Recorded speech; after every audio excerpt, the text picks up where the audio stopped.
Kravitz. If you have not followed his Triple H horse racing podcast, you're missing out. It's one of the best podcasts in the country.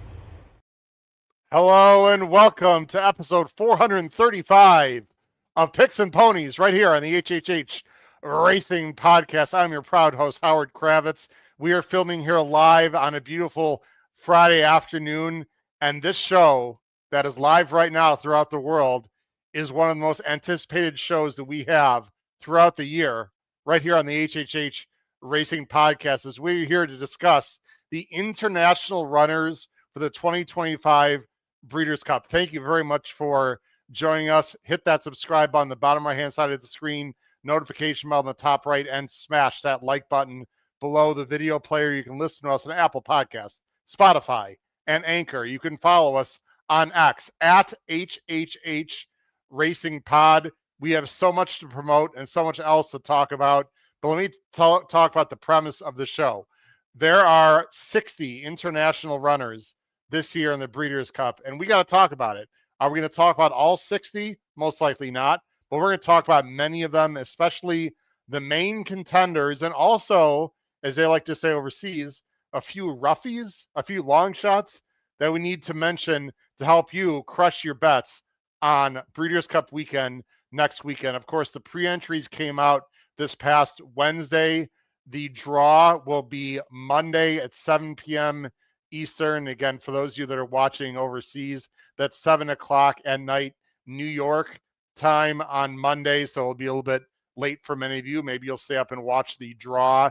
As far as I know, there'll be no drones, nothing exciting like there was for the races in Australia. It's my good friend Davey Lane. He'll be on just a minute. Put that on X. Very cool. But anyway, this is one of the most exciting times of the year. And we need help as American punters, as American handicappers. We know our tracks, we know our horses, we know our trainers and riders very well. But unless you really deep dive, you don't know a lot of the international runners and trainers and jockeys. And that's why today I have two experts. I know they wouldn't call themselves experts.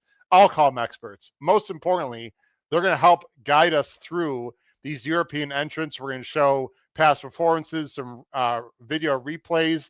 And I think the best thing that's going to happen here today is that our two wonderful guests are going to give us some inside intel. They know about jockey bookings. They know trainers, some of them personally. They can help guide us through the ins and outs and the intricacies of these international runners. Please make sure if you're on YouTube, go to our chat. I'd love to hear a lot of comments from you. All right, let's get it on, as they say. Right now, let me bring in my two co-hosts who are going to take us through the show. There, and I can call them friends as well, and I'm very excited to have them on. First, from Liverpool, England, a contest winner himself.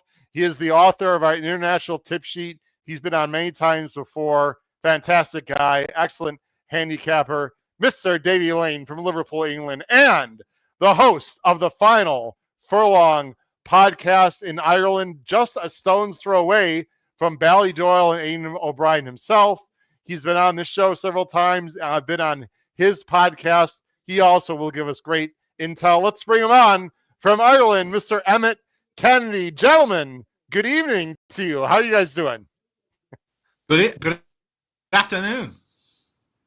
In good Emmett, form. how are you? That is an incredible introduction, Howard. I'm going to have to try and replicate that in some way for you on Monday's Final Furlong podcast, hopefully. And hopefully we can. I know Davey will. Hopefully I can live up to that as well. Maybe my claim to fame now is that Aidan O'Brien's most prestigious victory is winning the Final Furlong podcast with 1xBet Maiden at the Curragh. But he wasn't there to collect the prize, which was a bit annoying. But yeah, that's what we'll go for. But I'm incredibly excited to be back on your show. Super excited for the Breeders' Cup. I love this meeting. Loved the 2 days of it particularly, but had a lot of fun with you last year, particularly the review. Davian and I had a lot of fun with you for the Saudi Cup, so hopefully we'll have a good show tonight. It's great to have you both on here. And what's going to happen tonight is I'm going to let Davey and Emmett talk a lot as if there's two lads just hanging out at the pub having a pint, and I'm just going to sit back and listen. But gentlemen, I will say I've spent the last 3 days, of course, full-time working. So I got to do my job as a teacher, but I found a little bit of time, gentlemen, to watch some replays. I'd say, I don't know, 35, 40 replays, some multiple replays on certain horses. So I feel like I have a pretty good, strong opinion on these international horses. Of course, we don't know exactly who's going to be in the races right now, but we do have a pretty good idea.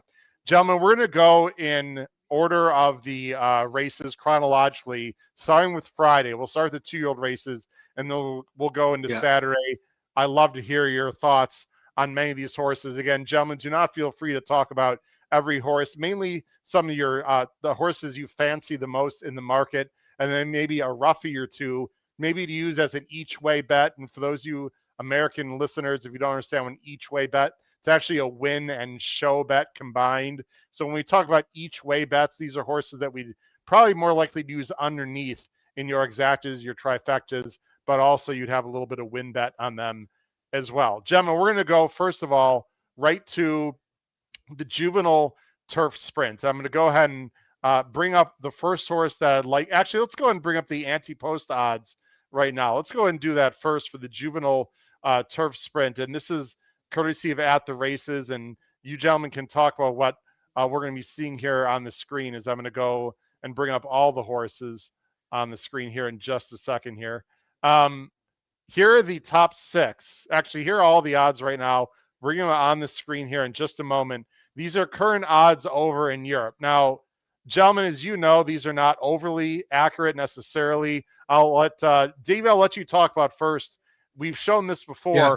What are we looking at right now, Davey Lane? You are looking in the blue. You'll see True Love is blue, which means its price has been cut. So there's money coming for it.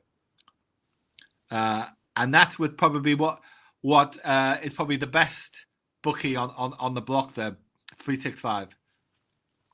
Right, and then of course these are, and then what do we see at the top there for people who are not familiar with betting platforms and betting markets over in Europe, Emmett? Each way terms 3 places, so we don't do win place show. We do each way, and once you've got more than 8 runners, you can have 3 places. Less than 8 runners, it's 2 places. The dreaded. You want the dead 8 at least to get your 3 places. It used to be a quarter of the odds back in the day when bookmakers were really strong. These days it's 1/5 of the odds. So 3 places, 1/5 of the odds. So basically you're dividing your stake by 5 in order to get that. If you're putting it 10 each way on a horse, for example, if you're backing Lenny Lou 10 each way, it's actually a 20 quid bet. Would be the simplest way of putting that. True Love is a very strong favorite at the top of the betting, which makes sense. Yes. I know we'll dive into the form. Don't know why Brussels has been shortened in the betting, because we both know he's not going to run. So that's an intriguing one. It looks like it's going to be 2 for Aiden, True Love, and Mission Central. Right. And a couple of other intriguing ones in there as well. I'm pretty sure Charlie doesn't send military code either, by the way. Okay. Yeah. Any intel you guys have would be great for our handicappers here in the States, because again, we're not exactly sure who's going. We do have a pretty strong idea. Davey, based on the market you see on the screen, any surprises to you in terms of the market right now? I'm surprised Mission Central is as short as he is. I see him as riding shotgun for True Love. He's not a 5 furlong horse. He's there because he's match fit, and he's there to make a True Love protection. Yes. Well, Mission Central is coming, and we have information and intel on that from Aidan O'Brien. We had a great interview. Let's talk about True Love first, guys. This is the horse that's at the top of the market right now. 6 for 6, first or second. Can go 5, can go 6. Of course, it's a 5 furlong race. We are not deep dive handicapping. This is not a deep dive handicapping show. We're just focusing on the European runners and their shots. I'm going to let you go first, Emmett. Your thoughts on True Love, deserving favorite in the market right now? Oh, yeah, very much so. The only time she's been really disappointing is when she was second in a Group 1. She was miles clear of Puerto Rico, who's unbeaten in 2 starts since the Champagne Stakes at Doncaster, and then he's won the Prix Jean-Luc Lagardère, the Group 1 on Arc Weekend. He's almost Camille Pizarro 2.0, another wooden basset who, once they go up and trip, turns out they're a superstar. But her herself, she was beaten by Lady Aman, a horse who won a group race at Goodwood for Ger Lyons. They tried her in the Coolmore Nunthorpe Stakes. They considered her that fast. That didn't work out. Then she gets beaten by Stad. They thought she was an absolute certainty that day, but they didn't realize just how good Stad was, which was interesting because at the stable press tour at the beginning of the season, Aidan O'Brien highlighted Stad as a horse to follow. She makes no mistake in the Queen Mary Stakes. That's the day after Stad has won the Coventry Stakes. Then she bolts up in the Railway Stakes, not always a race that Aidan O'Brien would run a filly in. So the fact that she did, and she beats a subsequent Group 1 winner in the process, for whatever reason, and I don't quite understand it, Howard, she just didn't fire in the Phoenix Stakes in the way she should. But again, she's miles clear of Puerto Rico, who wins a Group 1 next time out. And last time out in the Cheveley Park, there was a sense of feeling among some at Ballydoyle that she might just have been a little bit over the top, and that maybe Christophe Soumillon was suspended that weekend, so he couldn't ride, and obviously Ryan Moore is injured. And there was a sense of feeling that perhaps Wayne was on the wrong one. And we now know Beautify is a very good horse. She's been second in a Group 1 to Precise, and Precise has backed that up. We'll talk more about her later on. But she actually ends up winning this race really, really strongly. And I know there's going to be some people who look at Havana Anna and say, well, isn't she the angle into this race because she's not far away? Look at this end of this race. She's pulling away from her towards the end of the race, as far as I'm concerned. Yep. True Love. Havana Anna is right here. And Havana Anna is in this race as of now, we think. So not much separates them, but you think it's a little bit deceiving, Emmett? Is that what you're suggesting? Well, there's not much between them on that maiden form behind Stad. She's beaten 4.5 lengths, and that was her debut, and it was the second run out for True Love. They've basically both had the same amount of starts since then, and there's not going to be a whole lot in it. I mean, from the each-way perspective, if you're looking at this from a win, place, and show perspective, you're looking at it from the exotics perspective, maybe it's not quite as appealing. True Love 11-4 here, Havana Anna 8-1. But why does she turn that form around? Unless it's that the breaks go her way. To me, True Love is actually doing best at the end of that race. Now, you're down in trip. You're down to 5 furlongs. It's the tight turns of Del Mar. You've got Christophe Soumillon instead of Ryan Moore, and Christophe's brilliant, and he's won Group 1s all around the world, but Ryan Moore is just deadly at these tracks, and he will get you an extra length. I think Christophe will do something similar, quite frankly, and look, if they had any concern about that, they would have gone to a top American jock. There's no need to do that. Christophe Soumillon's one of the best in the world. I think she's a very serious player in this race, and she really should be very, very hard to beat. I slightly disagree with Davey on Mission Central. I don't disagree with him about the trip. He was disappointing at Doncaster when they dropped him to 5 furlongs in a Group 2, but he wasn't beaten far by Revival Power. He didn't get to the lead, and I don't know, maybe that race was just a little bit silly the way it panned out. The Champions Day at Ascot, that's the first ever running of that race. It's a juvenile conditions race. It's the first ever running of it. The Mill Reef winner is third for Charlie Appleby. And he won the Mill Reef because the horse who looked like he was going to win it maybe threw it away in the closing stages of the race. But Mission Central traveled very, very powerfully throughout that race. And Aidan spoke very highly of him when I interviewed him yesterday. I like the horse a lot. I think he'll make up into a top-class sprinter next season. But Davies' point about him being potentially a blocker or there to set the pace, I'm not going to disagree with that. It wouldn't surprise me if Wayne Lorden rides True Love and Christophe Soumillon rides Mission Central, but I wouldn't write too much into that. Davey, go ahead, Davey. Time to punch back, my friend. I hadn't thought that was possible, but maybe Soumillon is connected more with Mission Central after Ascot. So that's a good point. But I still see 5 furlongs as too sharp for him around the bend. And well, guys, let's hear from Aidan right now. Now, we had a great show. We had Aidan O'Brien and our good friend Paul Halloran. The full interview is up on our YouTube channel. It's also up on X. Here's just a few quick words from Aidan O'Brien himself, guys, about. Actually, I'm not sure if we're going to have the sound on. Hold on one second. I'm gonna have to bring this back up again, but I want to make sure we have the sound. Otherwise, what's the purpose of doing it, right, guys? So let me try that one more time here. Okay, and should be working now. Let's hear from Aidan O'Brien himself, guys, on True Love. First, in the Juvenile Turf Sprint, I know you only have one horse cross-entered, True Love, in the Turf Sprint, and then also in the Juvenile Fillies Turf. Have you decided where True Love will go? Not really, but we think True Love is going to go to the sprint now because it looks like Precise is going to go for the Fillies Juvenile. And that's what we're thinking at the moment. She seems to be in good form. She's a fast filly. She won the Queen Mary at Ascot. It's the fast fillies race over 5, and then she won the Cheveley Park in Newmarket last time. So that's what we're thinking. Obviously, she had an option of the mile, and she might have went there if Precise wasn't going there, but it looks like Precise is going to go to the mile now at the moment, Paul. And you have 2 other All right, so I mean, nothing special there. We know that True Love is going to go, and she's at the top of the market.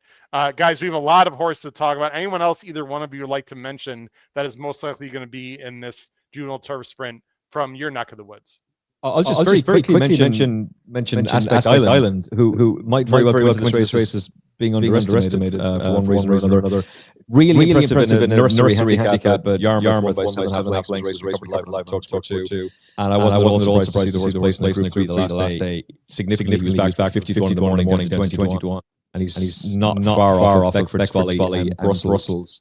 Brussels is decent. He's a decent yardstick. He'd need to improve again, but I find it very interesting that James Owen is going to go to this race. So he would be one for the exotics in my mind. I don't think he can win it, but definitely exotics consider him. Davey, any other final thoughts as we before we move on to the next race? I discount Aspect Island. Okay. And I True Love. You're very much with True Love, Davey. I'm sorry, you cut out there at the end. Is that correct?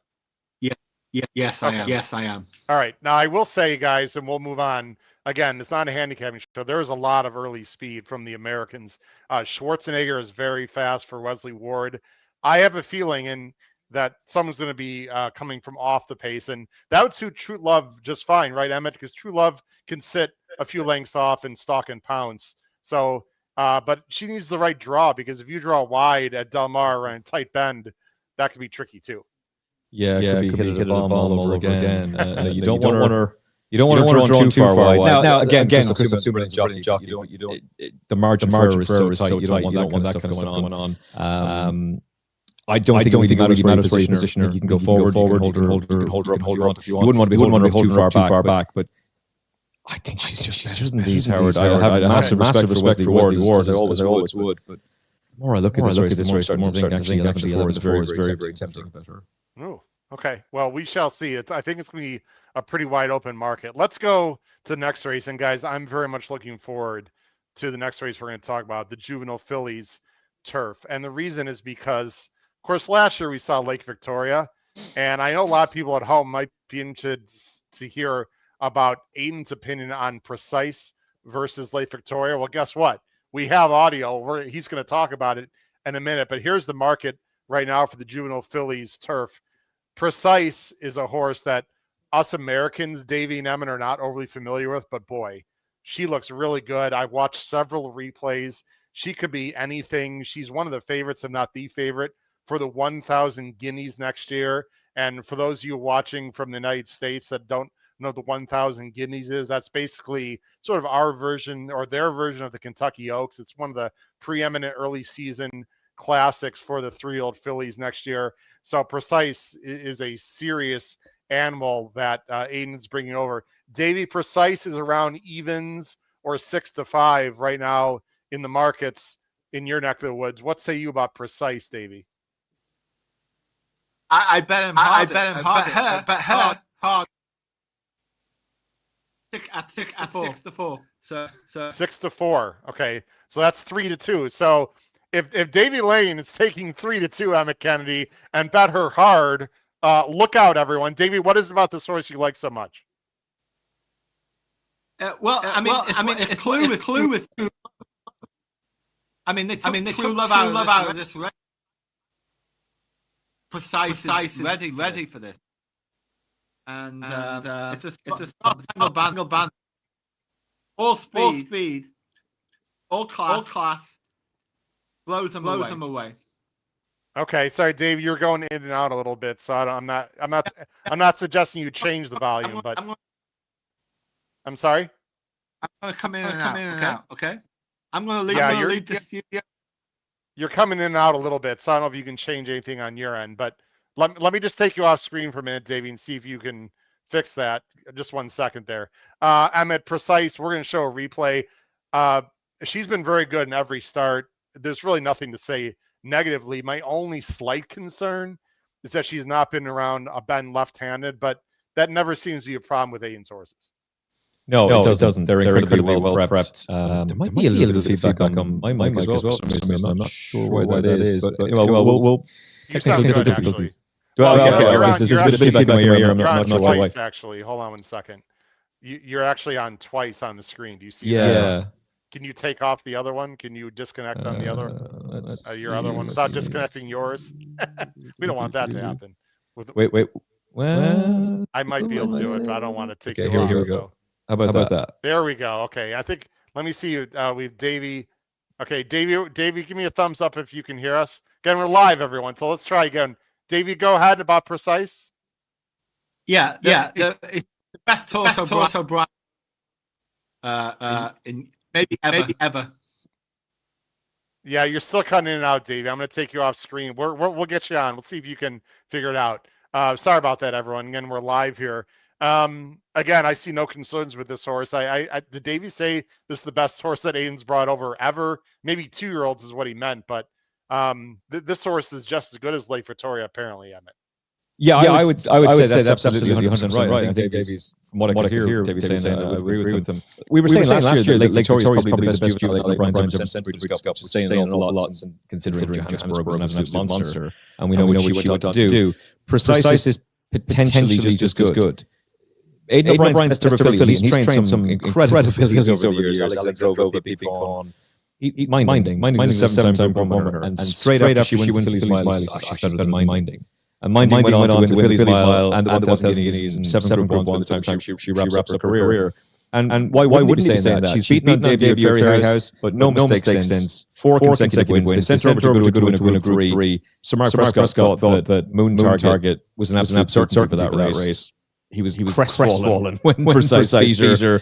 I was on the composing camp going to Irish Champions weekend for Aidan O'Brien's fillies, but I've been told by the team there there's very little between her, Beautify, and this horse Precise. She comes down the outside on the wheel into the Group 1. That's her first one. She's even better under Christoph the Fillies Mile at Newmarket. And that's pretty frightening because if she continues to improve, and there's no reason to think she won't, I don't think they'll see which way she's gone. Her adjusted RPR, race ratings are, I guess our buyer figures for you guys. The adjusted RPR says 132. The next best is Beautify, doesn't run. And then the next best from that is Ground Order 124. She's miles clear of this lot. And she really should go and win. There is one at a massive price that I want to play in the exotics against her, but we should watch this race. She's on the white outside under Christoph Simeon. And this is just a majestic performance, Howard.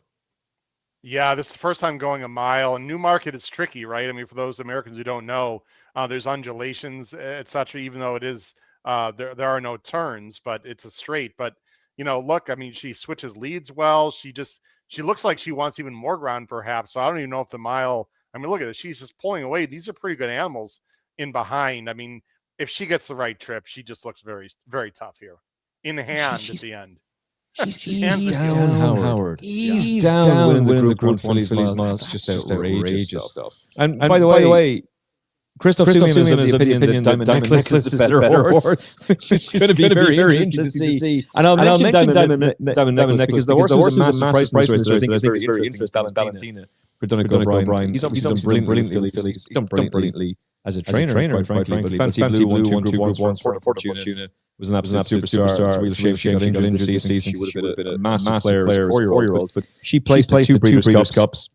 Valentina was sent off favourite for her debut against the boys, which was intriguing. She's then a wild drifter on Irish Guineas weekend when she beats her stable and keeps Simeon. Composing behind that day. That horse has gone on to win multiple group races. She stayed on very strongly in the Albany Stakes as well, behind subsequent Group 1 winner Venetian Sun. And then in Deauville, she gets within short head of Ferris, who wins Group 2 in her next start. And gets within a length of Diamond Necklace on Arc weekend in the Pre-Marcel Buzak. Now, last time I can explain to you what went on that day. She's beaten 9 lengths by composing in Group 2. The rain was lashing down at her. It was a miserable day. She was off the pace. Most of the horses who were first, second, third were with the lead. Maybe the effects of France. Maybe that race came too soon. I don't know. But she's a better filly than that. You know that from the runs on Venetian Sun with Ween Spirit. 33 to 1 on this side of the pond. I'm going to play Valentina in the exotics. Precise is very much on top. Precise is basically the banker of every single scumbag that will be done that weekend. Shoot the lights out. And Valentina will be the one to stay on boost the exotics. But I think Precise is a good thing. Yeah, Davey, let's see how your sound is now. Again, we apologize. They're overseas and etc. Yeah, I get a lot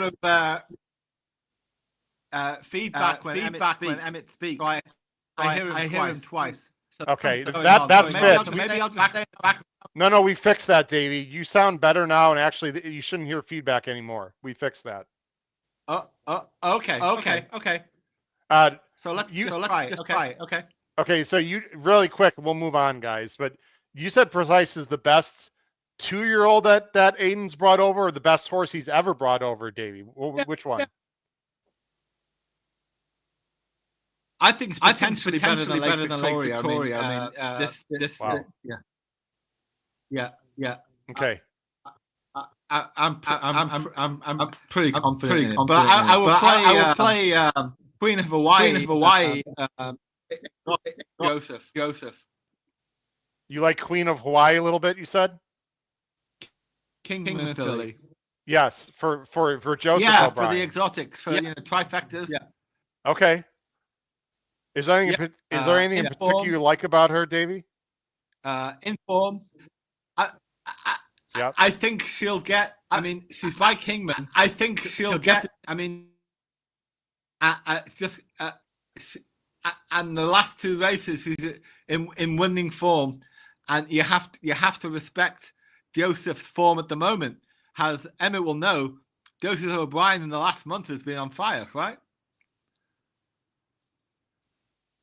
Correct. Yeah, outrageous scenes from Joseph O'Brien. He's been in tremendous form all season. Maybe the 2-year-olds that he's run this year haven't quite hit the bar in the way he was expecting them to.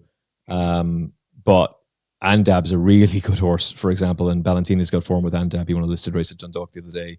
He's been placed in a few group races, and every time you look up at the screen, you're watching racing TV, there's another Joseph O'Brien horse flying in the back of the net. It's crazy how consistent he's been all season. Let's hear from Aiden. Now, I know you said Brussels not going. I didn't hear that from Aiden, unless I misunderstood, but you may have better intel than we do. Very quickly, here's Aiden. I'm going to bring on the screen about Brussels, Mission Central, and then I'll let him talk a little bit about Precise as well. But here's his. This is about Brussels and Mission Central. To run, both are fast. Mission Central won in Ascot last weekend, and we were very happy. And Brussels just got beat in a very fast race in Newmarket last time, so they're quick horses as well. So at the moment, that's where they're going.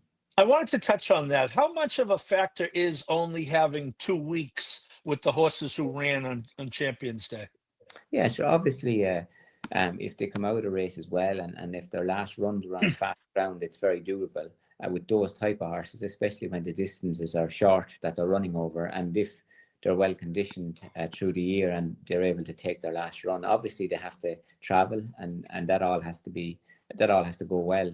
So usually if that goes well and they're fresh, it shouldn't be a problem. But hopefully they travel well, and when they go on the track that they seem to be in good form and able to take it. But usually if they're well conditioned, healthy and well, they usually can. Brussels, it looks like, Aiden, is a tough luck horse. He's had 3 seconds all by a length or less. Yeah, he's a big, black, fast horse. He's very imposing, very impressive. It's the first time we really brought him back. The last twice, and as we brought him back, he got quicker. So his last run, his second last run was big run in the Group 1 in the Colts 2-year-old race in Newmarket was a massive run, and then back to 5 his last run, and that was a very impressive run as well. So it looks like he's getting quicker, even though he's big and scopy. You the horse of the 2 days. People over here want to know just how good you think Precise is, and how does she compare to Lake Victoria? Yes, she's very good. Every run she's got better. Her last 2 runs have been in Group 1s. She was very impressive in a Group 1 in Ireland, the Migler. It's a 7-furlong race, very impressive. And then even more impressive the last day over a mile in the Fillies Mile. And they're 2 very high quality Fillies races. That is kind of high as you can get, really. And even the last time she was probably more impressive than the time before, really. So she looks a unique, very special filly, really. Will Sumion ride her? We think so, yes. He rode her the last time. So that would be the plan, Paul, yes. All right, so there you go. Yeah, apparently there are some people at home are hearing it twice. I greatly apologize as I'm trying to figure out what's going on there. But anyway, testing. It's working now. You fixed it, Howard. Is it good now? Yeah. Okay, great. Yeah, it's working.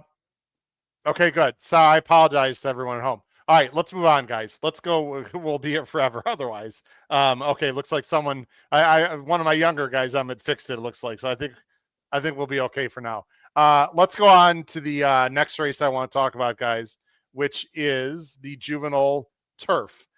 This is with Stadt. I found this race tricky right now. I don't know how good Stadt is. You guys got to help me out with this because Stadt has run very well in Group 1s. Let me bring it on the screen. I mean, look, he's 5 out of 5, second or third.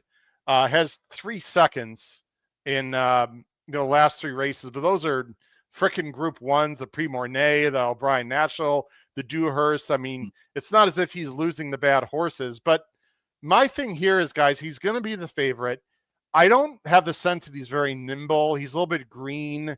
Like Henri Matisse was more of a finished product to me last year. You guys correct me if I'm wrong. I know he's the horse to beat. Somehow I'm not sold on Stadt in this race. Emmett, what say you about this horse? Yeah, I would agree with that. And it's funny because I spoke with Aidan yesterday, and obviously he's full of praise for the horse. I get the feeling, and this is just me reading into it a little bit, I kind of think Stadt has become a super sub because for all that Aidan O'Brien has won an extraordinary 22 Group 1s this season, which is just bonkers when you think about it, a lot of his juveniles are injured. Albert Einstein is considered his best one, a flying machine. He hasn't run since before Royal Ascot. Charles Darwin hasn't been seen since Royal Ascot. Constitution River was a really good winner of the Futurity Stakes, and he was being aimed at the National Stakes. He gets injured. That's only a handful. There's quite a few others as well. And I think Stadt has ended up stepping in to races that those horses were going to run in. He was supposed to run in the Phoenix Stakes himself. He missed it, and so I can excuse the defeat in the Prix Mornay because Venetian Sun was race fit. She'd been to Royal Ascot and won, but then she'd had a race in between that, whereas he hadn't run since the Coventry, and that wasn't the plan with him. And he's giving her weight and conceding race fitness. So I can excuse that. I can excuse the defeat in the Vincent O'Brien National Stakes to Zavatieri as well, because I love Zavatieri. I absolutely love that horse. And he came from off the pace on a speed favouring track to beat Stadt, and the Coolmore team were adamant that Stadt was a good thing that day. The Dewhurst is a fine run. It's a fine run. But he again gets beaten. And I think at some point you have to start saying this horse is too free. He's not helping himself in these races. He's very, very strong. He's very talented, clearly talented. He was sent off favourite for a Coventry and he won it doing handstands. He's a massive, imposing horse. So when you say he's not very nimble, I would agree with you. Now, he might have a class edge over this field and he might just go and win. But there is a horse. There is a horse. And by the way, we should just point out, I think from memory, Aidan O'Brien's won this 7 times and he's going for 4 in a row. So obviously he's the one that you have to look at. But on this side of the pond, the betting on the At The Races website for the odds compilers is even money Stadt across the board. Humidity's 8-1. And I think that's completely and totally wrong. He wins probably the second hottest maiden of the entire season at Newbury. He beats a horse called Title Roll. We hadn't seen him until a couple of weeks ago. He bolts up in the all-weather. Davey's going to know this. Multiple winners emerge from that race. Do or do not, extraordinary, still a maiden, but he places in multiple group races, including the Coventry Stakes. Morris Dancer was in that race as well. There's a whole load of others that have come out and won since. Then he goes to Royal Ascot. He beats the Secret Adversary. It's a horse you've seen in Canada not so long ago. Yes. He beat Brussels in a listed race at Tipperary as well, in between bombing out at Ayr as a strong favourite. He does the same thing as his brother. His full brother, Holloway Boy, won the Chesham on debut, then goes to the Vintage Stakes at Goodwood. Holloway Boy handled it, finished second. Humidity hated it, and I'll forgive any horse a bad run at Goodwood. Some horses just don't handle that track. He's beaten by Zavatieri, who comes out and wins a Group 1 afterwards. He's in front of him again that day is Morris Dancer, who wins the listed Stonehenge Stakes. That's a serious horse for next season, I would say. He probably should win the Solaro Stakes. He gets badly hampered. He gets no look whatsoever. Oisin Murphy tries everything. There's a horse leaning across him. He ends up only being beaten a short head. Now, he's promoted to second place. He was third across the line. I think he should have won that day. And then last time out, I don't think he would have had a hope in hell of beating Bo Echo. I think that horse will win the Guineas next year. He's a monster, Bo Echo, and he's unbeaten in 3 starts for George Bowie. That's a serious, serious horse. The horse who finished third, Action, is going to run in the Futurity Stakes tomorrow. Now, Davey will know the ground's a bog. So he's Lambourne's half-brother. Maybe he's not going to be suited to it, but I think Action's a really talented horse. Pacific Avenue had some decent form. Daytona came out and finished second in a Group 2 at Leopardstown the other day and wasn't beaten far by an Aidan O'Brien, by a stable companion. I think Humidity's a serious player. Andrew Balding has been red hot all season long. Any normal season, Andrew Balding is the champion trainer of Britain. It's not a normal season. Aidan O'Brien's crushing everybody. So I think Humidity is a serious racehorse and massively overpriced here, and I'll take him each way. And if I have to, I might play some sort of cheeky double on Precise and Stad, but I have a sneaky feeling Stad's going to be undone in this race, and Humidity's too big at 8-1, so I'm going to take him. Well, Davey, Yeah, I know you're a big fan of. I know you're a big fan of this horse, also, Davey. Yeah. Everything Emmett said. The horse will be ahead of the pace. That he's shown that at Ascot. I mean, he's not. He will be suited by the track. Gustard won't be. If he gets a single digit draw, watch out. And he's one of the few Watnan horses who's over here right now. I mean, how many have Watnan got entered? Not many. Not many. Yeah. So this is all the chips are on this horse. I took 18-1 last week. 18. I'll send receipts. Are you okay, Emmett? Emmett, are you okay? Can I buy into that? Like, that's insane. Well, I thought 8-1 was too big. I backed him this morning. I'm going to back him again. I decided it was morally wrong to back him before doing this show. Maybe that makes me dumb, sticking to ethics. But I would just point out as well that this horse was owned by Cheveley Park. Cheveley Park are one of the biggest bloodstock operations in Europe, arguably the world. Very difficult to prize a horse away from them. You got to pay an absolute. There we go. Let's see there. Damn. There it is. 18, a little bit higher. A little higher, dude. There we go. What price did you get on Precise? 9-4. 6-4. 6-4 on Precise. Pay that man. Pay that man. That man's getting paid in installments. We see it, anyone else, you guys? Okay. By the way, one more time, and I want to apologize to everyone.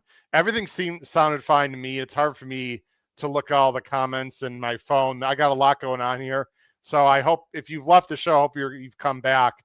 I realized that was annoying and a problem. I didn't hear any of it, but it's all fixed now. Again, greatly apologize, Emmett, to you and Davey as well. But everything is fixed and should be fine the rest of the way. No, we're not going to redo the first 20 minutes of the show.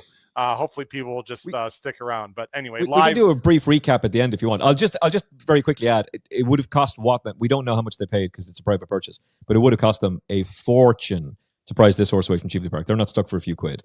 And that is one of the hottest maidens. And that decision has been proven to be very, very correct. He's a Royal Ascot winner. Goodwood just was a disaster. He's got genuine excuses. Goodwood just didn't handle it. Yeah. He should have won at Sandown in the Group 3. That's a race that tends to work out very well. And I'm telling you, that Bo Echo is a monster of a horse. Humidity, he surely places at least. And if Davey's right that Stad just is not cut out for this track, then you've got a false favorite and you've got a serious 8-1 shot there with Humidity. I think he's a massive bet. He's the prize play for the race. Yeah, for sure. Yeah, absolutely. Okay, very good. There you go. Humidity. Yeah, and coincidentally, will not be very humid in San Diego, but maybe you do want to play the horse Humidity. All right, guys, let's move on. We got a lot to talk about. We're going to move along here to Saturday's races. We're going to start with the Turf Sprint, and I'm going to show. I know, Ahmed. This race, this is one of the few turf races over the weekend that I actually think the Americans are going to win. That being said, I do want to show a replay from the NYRA, the Flying Five, and I'll get up here in just a minute, of Arizona Blaze, Bucanero Fuerte, and a horse that I'm actually a little bit interested in if she goes, and that's a horse named She's Quality. I'd like to hear your guys' opinion on those horses, but let me bring up Arizona Blaze here on the screen, and then we'll show the replay. Davey, let's start with you. Your thoughts on Arizona Blaze, who is taking quite a bit of money in the market right now. Euro sprinters are weak this year. Probably the best. Been saved for this. Proven at the track with who rode last year, and I think Umberto Rispoli rode last year for a second place. Yes. But the Americans are better in my view. Yeah, the Americans are better. I mean, there's another horse, Bucanero Fuerte, but I think David Egan probably takes Arizona Blaze. Exotic play, but not a win bet. Interesting. Okay, so maybe I'm a little bit higher on Arizona Blaze than you guys. Do you agree with him, Emmett? Our sprinters are rubbish. That was a very diplomatic comment there from Davy Lane. Very, very diplomatic. Wow. I won't be as diplomatic. They are rubbish, absolutely horrible. It's just they keep beating one another. Howard, it's a terrible division. The best sprinter in Europe is an Australian filly who's considered not in the top 10 of the Australian horses. She won a Group 1 last year and she's won 2 Group 1s this season, and she's murdering our lot. And this bunch of show ponies. Yes, easy. We are live. We're live. This bunch of show ponies. I mean, the 200-to-1 shot won on Champions Day. Do you know what my reaction was, Howard? To burst into hysterical laughter, because that's how horrible this division is. A 66-to-1 shot wins the July Cup. A 33-to-1 shot wins the Commonwealth Cup. How can you trust any of these horses? You have to win this race. You have to win this race because we need a whole rethink of our bloodstock operations in Europe. I really like AG Bullet, but I'd like you to talk more about him, really. She's So Spicy is interesting, but wasn't good enough in the Commonwealth Cup. Of ours, you're right. Arizona Blaze is the one to be with. He's got form at Del Mar. He was second in the Juvenile Turf last year. The horse that beat him didn't train on. But he was very, very good. And it's significant that David Egan chose him on Irish Champions Weekend in the Flying Five and then was right. So obviously they fancied him. Whether or not he can be revved up again to go and win this race, I don't know. But he's fast. We know he handles Del Mar. I really like David Egan. I think he's a class act. And I'd love to see him win at the Breeders' Cup, but I don't trust these sprinters at all. Cadem, 9 years of age. I wouldn't be shocked if he runs a massive race. He comes on the back of an American win at Keeneland. I know that the Kentucky Downs form doesn't always translate to Del Mar, but you don't have to worry about that because he's been to Keeneland and won in the meantime. And he'll like the fast ground. He'll have Frankie Dettori on board. Charlie Hills, he's after winning on Champions Day as well somehow with a 100-to-1 shot. So I hate this race. I hate it. I think I'm just going to back AG Bullet because I really liked him at Saratoga, and our sprinters are just muck. Matt Majunkin on the bottom of the screen. Matt Majunkin says, I am shocked that the Tier 2 Australian sprinters don't try and make the trip. Matt Majunkin is one of the best contest players here in the States. Very sharp guy. There's really not much. I don't think the Puro Magic, I don't think that one's coming from what I understand. So the Americans are pretty stout in the turf sprint this year. Go ahead, Davey. You want to say something? No. You're on. Are you muted, Davey? Yeah, him. I mean, the home stretch. No, you're fine, Davey. Go ahead. Can you hear me? Yes, go ahead, Davey. Yeah, I'm fine. The home stretch at Del Mar. Yeah, the home stretch at Del Mar is 817 feet. That's not enough for Cardam to straighten up and close. So he's a no. Okay, I hear you. Let's go out and move to the sprint, guys. And you don't need to say anything here. I just want to mention a Japanese horse who I believe is going American Stage. I don't like his chances, but he is very fast early. If American Stage, comes to Del Mar, he's going to show a lot of early speed. He was right up there with Dark Saffron in the Dubai Shaheen, Golden Shaheen. Actually stuck around a little bit and was not that far off Nakatani, who was an American runner. So I don't think American Stage will win, but I just want to mention he's a very fast Japanese horse early, at least, that will speed up the pace in that race. The Distaff, there's a horse that I know, Davey, you want to talk about a little bit, or you mentioned me, and I'll go ahead and bring up the PPs here in just a second. The name of that horse is Sarawak Rim, who is from South America. Davey, this horse is very good on video. I'm not sure who she's beaten. She's not run for a while. She's trained by Nacho Correas, who is retiring from racing in the States. And he's just going to run now in his native South America. So he's leaving the United States training, but he still has this horse, Sarawak Rim. Davey, what do you like about this 4-year-old filly?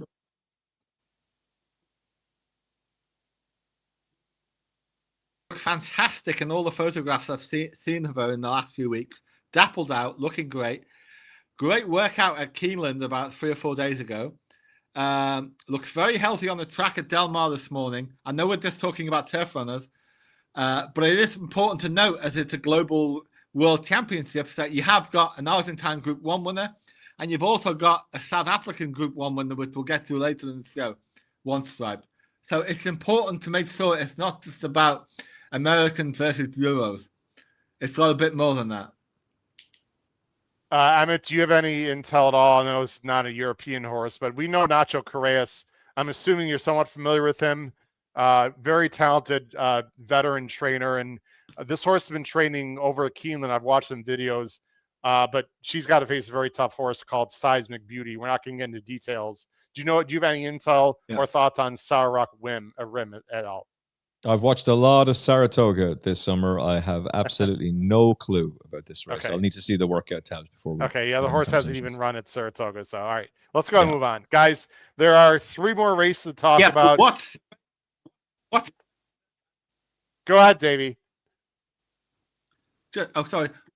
What's her races at Palermo in Buenos Aires? Hands and heels, all the way, winning from the front and coming from behind.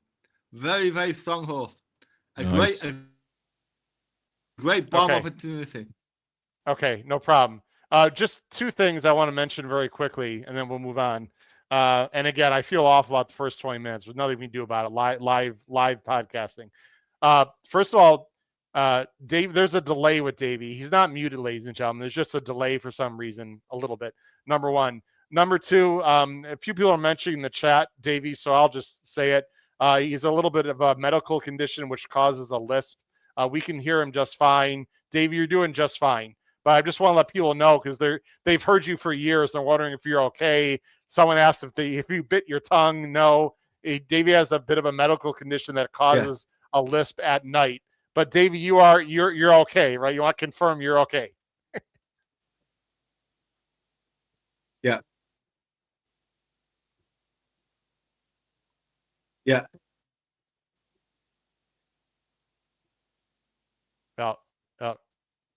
Now we're actually now we are having an issue. Okay. Anyway, don't worry about Davey. He was talking, we couldn't hear him. Let's move on, guys. I'm okay. My problem was actually with my eye earlier in the year. That's fine right now. I might go into the background, but if you can understand me, I can carry on. We can understand you just fine. Can hear you You're all good. It's just a little bit, just a delay, but we'll deal with it. All right, guys. 3 races left, and frankly, these are the 3 most important races that we need to talk about. The turf this year, guys. The turf this year. I think, guys. I'm just a stupid American, right? But okay. I'll tell you what. The turf, I think, is absolutely outstanding this year. This is one of the best renditions I can think of in a while, guys. And we need to talk about a few horses. And I know Emmett Davey's got some pretty strong opinions on some roughies in this race, or at least some horses that are not at the top of the market. The first horse, well, let's go ahead and go to the, give me a second, guys. I'm going to bring up the odds. Emmett, your overall thoughts on the runners coming over, not specifics, but just in general of the turf this year. This is a fabulous running of the Breeders' Cup Turf. This is absolutely spectacular. It might be better than 2023, although that was a deep field. Obviously, Auguste Rodin won. You had the American horse. We ended up getting the TriCast on the final for the podcast. Yeah, up to the mark. Yeah. I had very big opinions about Mostadaf, that he wouldn't be suited to the race, and it was just that worked out perfectly. I hope we're going to get this one right as well. You've got a highly exciting Aidan O'Brien filly in Mini Hawk, who is undeniably the best 3-year-old filly in Europe. She's a 4-time Oaks winner, a dual Classic winner, a 3-time Group 1 winner. She pulls 5 lengths clear of Sosi, a dual Group 1 winner this season, who was 4th in the Arc last year, beats him by further, and still comes out second best against Darius. But she was sent off a very strong 5-2 favorite that day. Darius is an unexposed, very exciting, beautifully bred horse. He's out of a Hong Kong Vase winner. He's by Sea the Stars, one of the best Arc winners ever, if not the greatest Arc winner of all time. She herself has got a lovely pedigree. She's by Frankel. She's out of a mare that makes her a half-sister to Kingman, or the mare's half-sister to Kingman. So she's bred to be a top-class horse. Coolmore paid an absolute fortune for her, and that's paying off dividends. We're going to see her again next year, which is really exciting. Can you come back from a hard run in the Arc to win a Breeders' Cup Turf? That's the question you got to ask yourself, and do you want to be backing her at a short price? I think she's a wonderful racehorse. It's worth bearing in mind. Won the Breeders' Cup Turf after a really tough campaign. She ran in the Arc They ran her in the Champion Stakes. She then wins the Breeders' Cup Turf. Then she wins the Arc the following season and gets beaten in the Breeders' Cup Turf. It's a tough race. Now, Kalpana came out of the Arc and won the Filly and Mares race, and she was trapped wide that day. But Kalpana didn't have the hard race that Minnie Hawk did. And I would imagine they're not going to send her to this race unless they think that she can go and win it. But Coolmore are an organization that are not afraid to get their horses beaten. They want to run them and see who's best on the track. And so they're gonna run with Minnie Hawk. She bounces into Rebel's Romance. I mean, what a fabulous horse. I actually asked Aidan O'Brien about just how difficult is it to train a 7-year-old elite thoroughbred on the flat to keep that horse at the top of his game, given the horse behind me is Yates, who won a Gold Cup at the age of 8, his 4th. Kyprios was unbeaten in 2 starts this season before injury intervened. That was the age of 7. And he has a very interesting answer about that. So you'll hear my interview with Aidan O'Brien tomorrow on the Final Forum podcast. Available on all good podcast apps, including on YouTube as well. Following in your footsteps there, Howard. We've been on podcast audio for a long time, but now on video as well. Rebel's Romance is a wonderful racehorse. You had the statistic last year that over 50 horses age 6 or older had tried in the Breeders' Cup Turf and failed. And then along comes Rebel's Romance and crushes that stat. His performance last time out at Belmont at the Big A under Frankie was stunning. How good is that form? It gets an RPR of 123. Minnie Hawk gets an RPR of 124 for a second in the Arc. Why is Goliath such a big price? I don't think this is a 2-horse race. Well, we'll talk about the other horses in the market. I'm gonna let's hear from Aidan O'Brien first on Minnie Hawk, and then Davey, I'm gonna let you talk about Minnie Hawk and Rebel's Romance. So we'll talk about 2 others that I'm absolutely fascinated with. I know Davey is too. So let me go ahead and bring up. This is going to be Aidan talking about Minnie Hawk. I need to get to the right time, and this should work, guys. And here we go. Horses that don't win the Arc, ironically, do very well in this race, better than horses that do.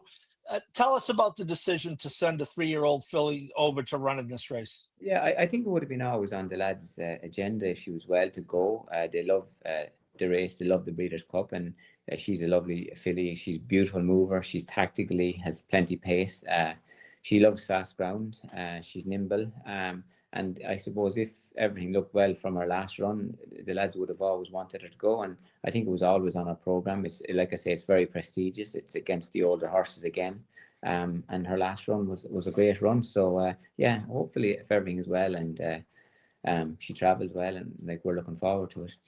Was there any decision made between this race and the Filly Mare Turf? And no, I think if she was always going to go to this race, Paul.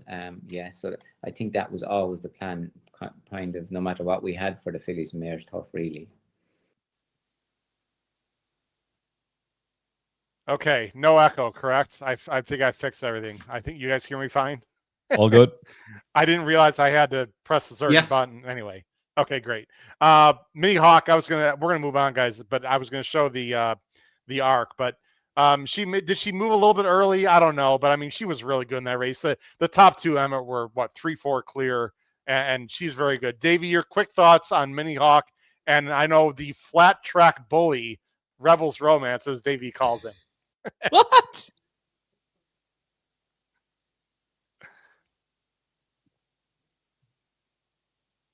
Yeah, I lose a lot with Rebel's Romance. My voice is a little better. I'm taking both of them on. I don't need to go over both horses. You both talked about them already. I'm very keen on Amalok, and I'm keen on the bomb potential with Ethical Diamond. It's 2 things. Amalok won over a mile 4 Ascot bone dry track this year in the time of 2:28.70.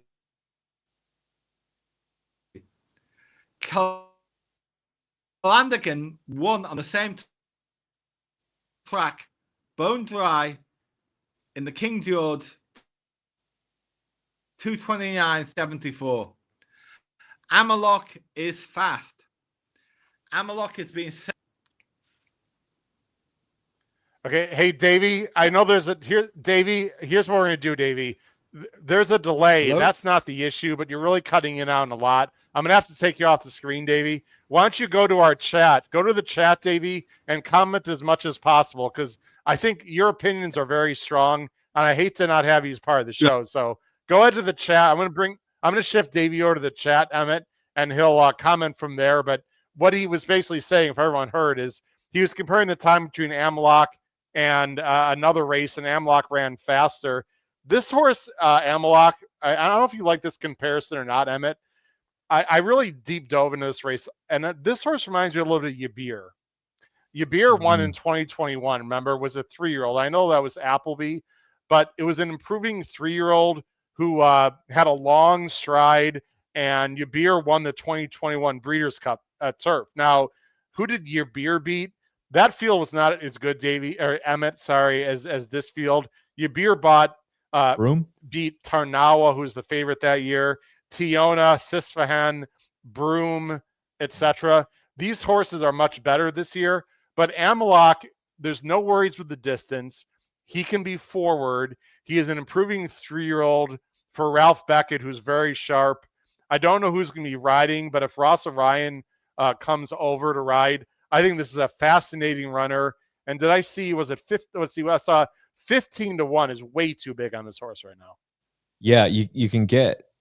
So he was 20-1 last week, and I said it to one of the people I respect most in racing. He was like, "Nah," he was like, "No, this is between the top two."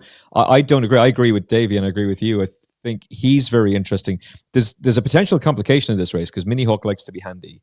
She doesn't have to make the running at all, but she's going to press the pace. Yeah. And Rebels Romance likes to do that. Well, that's what Goliath did the last day, and that's where he bounced back to form. Now, I think he's a massive player in this race because Goliath smashed up Rebels Romance in the King George last year. And I think it's been a little bit of a difficult time for him. They took him over to the Japan Cup. He was beaten 3 1/4 lengths by Deduce and Shin Emperor. That was a fine run. And then the Hong Kong Vows was just a bit of a disaster for him. And it just seems like it's been a bit of a recovery mission for him this season. He completely bombs out spectacularly behind Calandigan, having beaten Grand Stars at the beginning of the season. Grand Stars is placed in 2 Group 1s in Fillies company subsequently. Then they drop him back to 10 furlongs on soft ground. He looks all set to win the race, and First Look battles back towards the end, or else Goliath folds like a cheap deck chair. It's one or the other.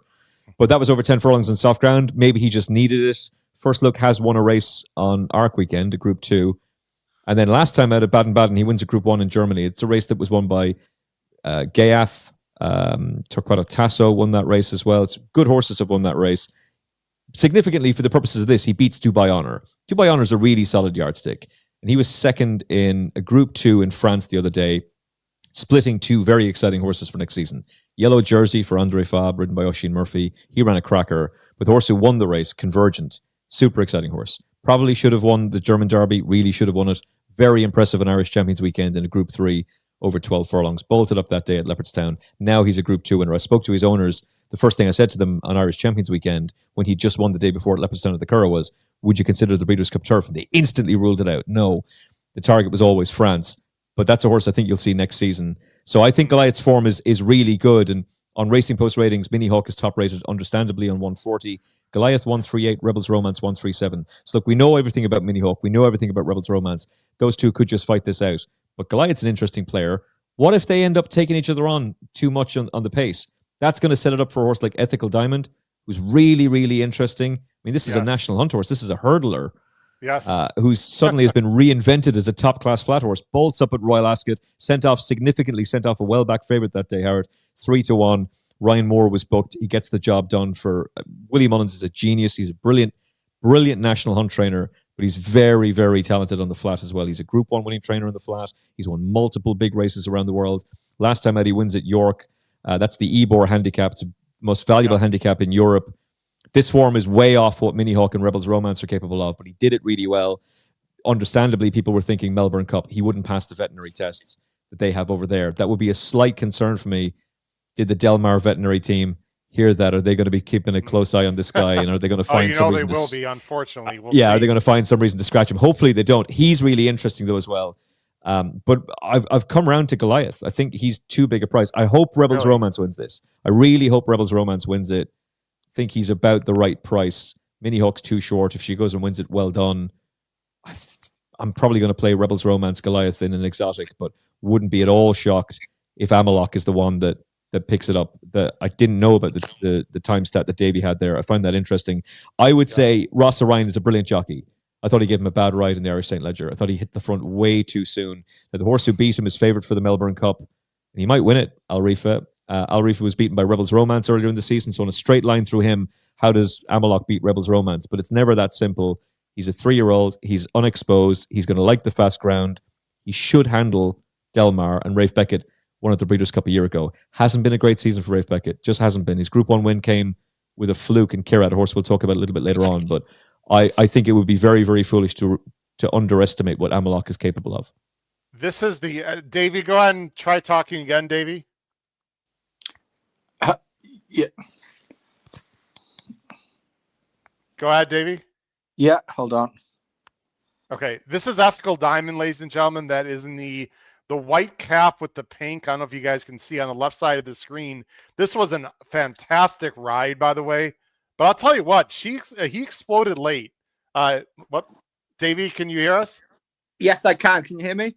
Yes, you sound great now. Go ahead, Davey. Yeah, Ethical I'm on the Diamond telephone. winning right here. I need to get a new laptop. That's what I need. Okay. Okay. This is Ethical Diamond right here, Davey. Yeah. Now this is a horse that can win 1 in 30 times in this race. If Goliath and Mini Hawk cut each other's throats, and Amalok is forward as well, in a Keystone Cop situation coming around the bend, Ethical Diamond has the fastest kick of any horse in the race. He's a hard knocker, and he can sprint, and he's very dangerous if he's close enough.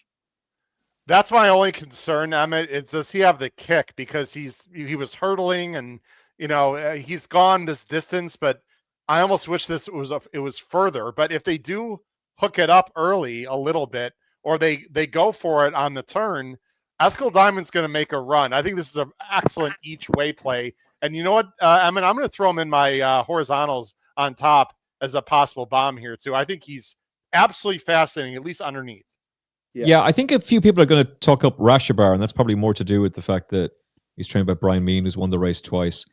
I don't know. I don't see it with him personally. I would much prefer Ethical Diamond to Rashabar from an exotic standpoint. My exotic right now is probably going to be Rebels Romance, Goliath, Amalok, and just hope that this is a bridge too far for Mini Hawk, while also very much maintaining the idea that Mini Hawk's going to be a major player next season in all the top middle distance races, including against the boys. But I'm probably going to play a really ambitious exotic play on Rebels Romance, Amalok, and Goliath and try and get the sweep. How do you guys feel like Goliath? Sorry, with ethical Diamond in there as well for that kick. How do you feel like Goliath has been campaigned this year? And then we'll move on to the next race. Either one of you. I'll just say very quickly, I think that Francois-Henri Gaffard's a genius, and he's just somewhat restricted by what he can do with Goliath because he's gelding. He was never going to go for the King George because they were going to give Calandigan a crack at that, and obviously they'd been beaten in the Coronation Cup, and he'd won the Grand Prix de Saint-Cloud. Maybe Goliath would have run in that race too, but he gets beaten 40 lengths by Calandigan, so that effectively derails his season completely, and then it's just about building him back up. Goliath's a big, burly horse. I mean, he could jump fences. He could do what Ethical Diamond does. He could be a hurdler. So whether he's going to handle the tight turns of Delmar and be quick enough for it is a slight question, but he's won a King George on good to firm ground. I know Aidan O'Brien said it wasn't good to firm ground that year, but Timeform said it was. Yeah. He's run well in a Japan Cup, which was on very fast ground. He's only 3 1/4 lengths off to Deuce and Shin Emperor. Yeah.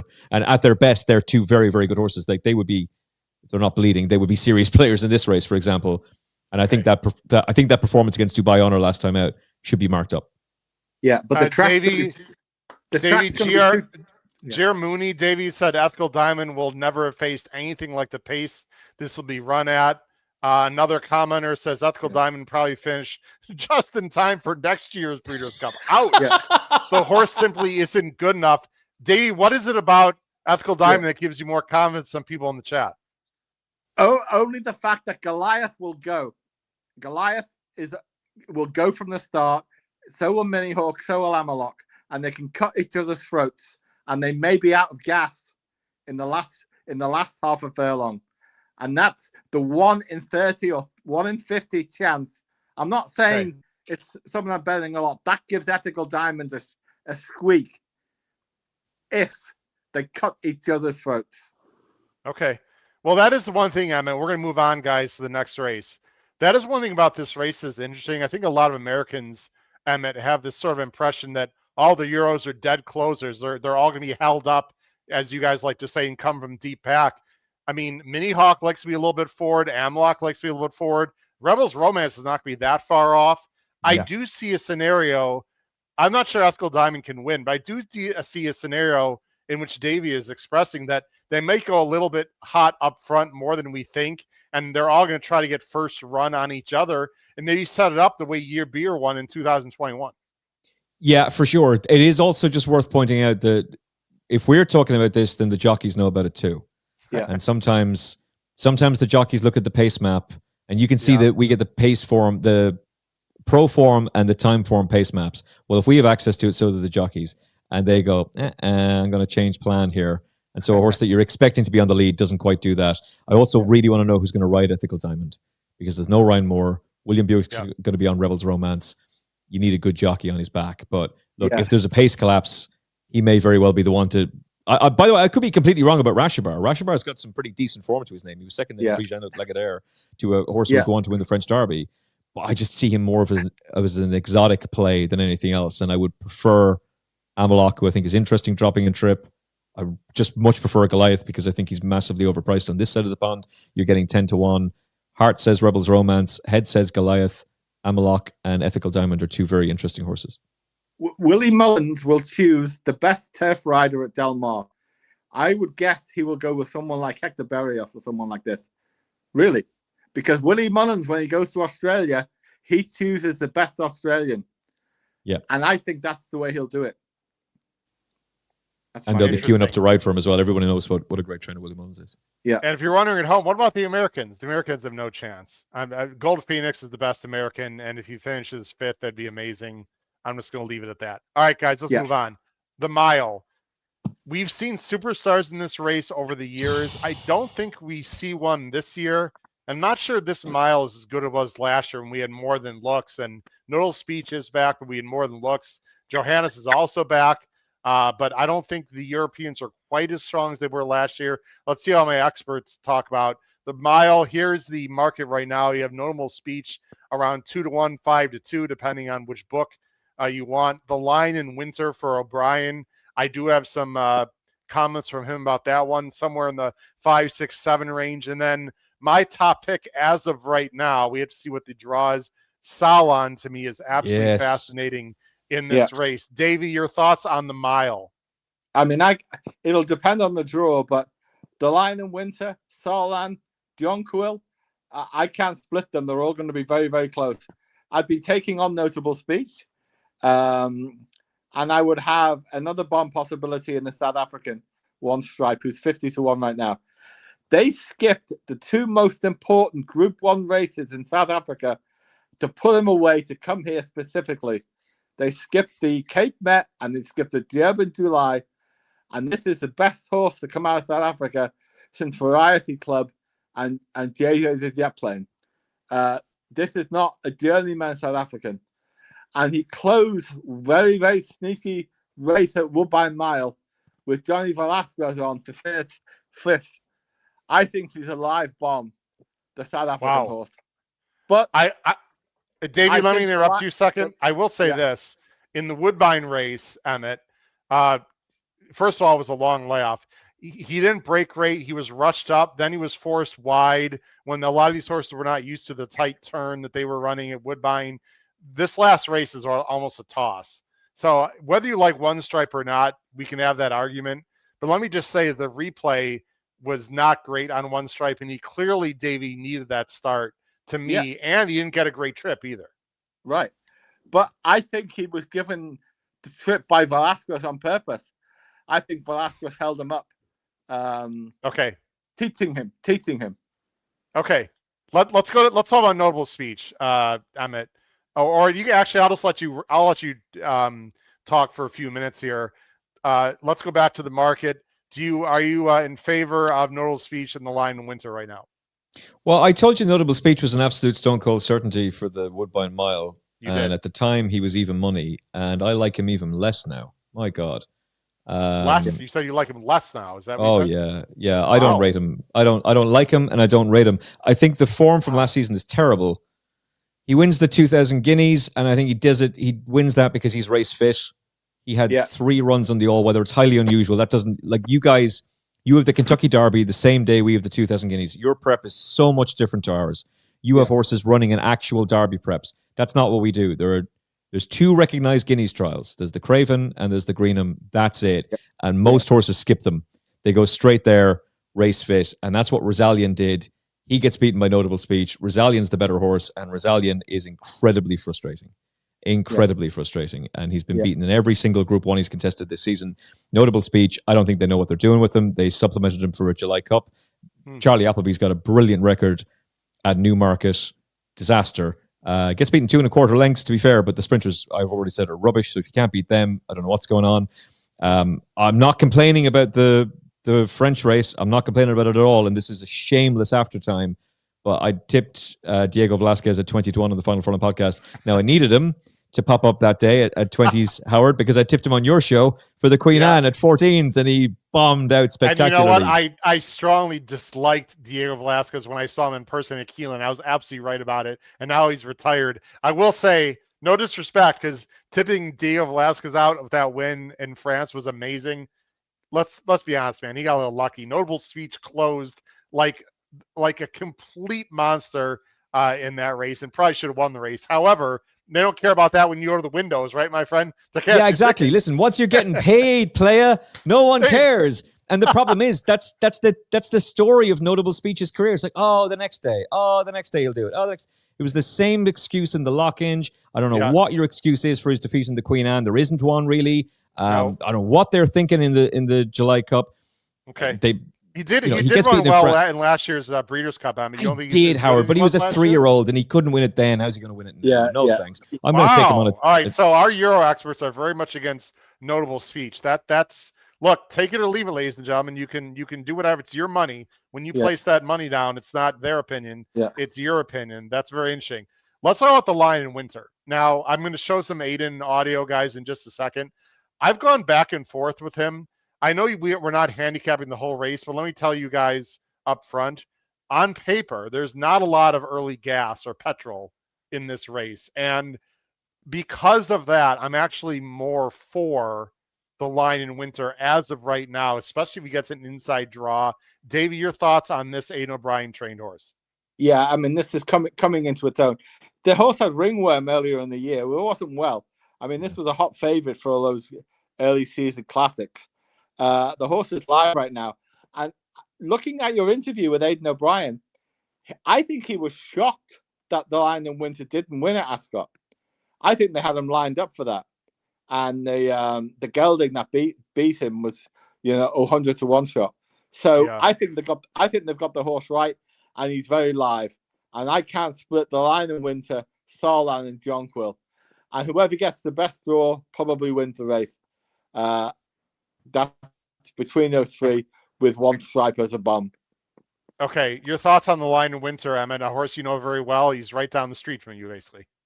Yeah, very talented last season. He beat the ruling court in the Acomb Stakes. The ruling court beats Field of Gold in the 2000 Guineas, and then the first time the line in winter takes on Field of Gold in the QE2, the line in winter beats him. So it's really quite simple. Field of Gold just not as good as we thought, for all the fact that he was a wide margin winner of the St. James's Palace Stakes, but that form hasn't worked out at all. Davies 100% right. The horse had ringworm earlier in the season. I don't think they really wanted to talk about that early on because you're thinking of stallion prospects potential. And they ran him in the Derby kind of because, well, why not? He doesn't stay that trip. They dropped him back to 7 furlongs. He stays on pretty well behind Woodshana. He bombs out behind Diego Velasquez. I don't know why, but much better behind Shalan. And yeah, I was very impressed with him in the QE2. I can't explain that race. Sometimes in racing, just odd things happen. Cicero's Gift winning at 100 to 1 is one of those odd things happening. The line in Winters had a very awkward head carriage at times.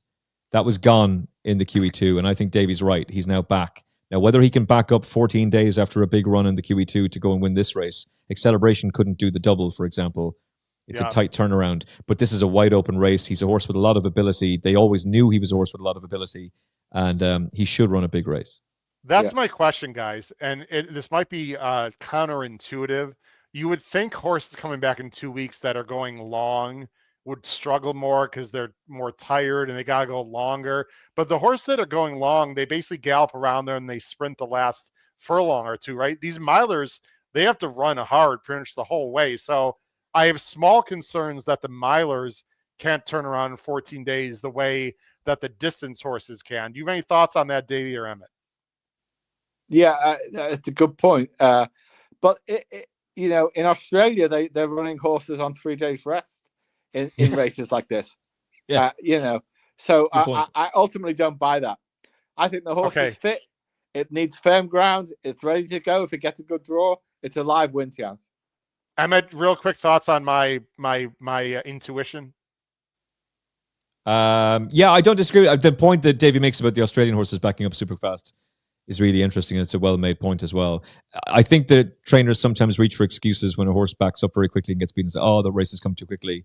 Sure. But then when the horse wins, it's like, he's been bouncing and that race brought him on. If the QE2 brought him on and the fact that his head carriage wasn't cocked to one side in the way it had been awkwardly before, then hopefully he can bounce back and go and run a big race. But this is a wide open race. There's no reason why he can't run a huge race. It's just worth pointing out, Aidan O'Brien's only won this once, and there was a 20-1 Order of Australia. It's not a great race for him.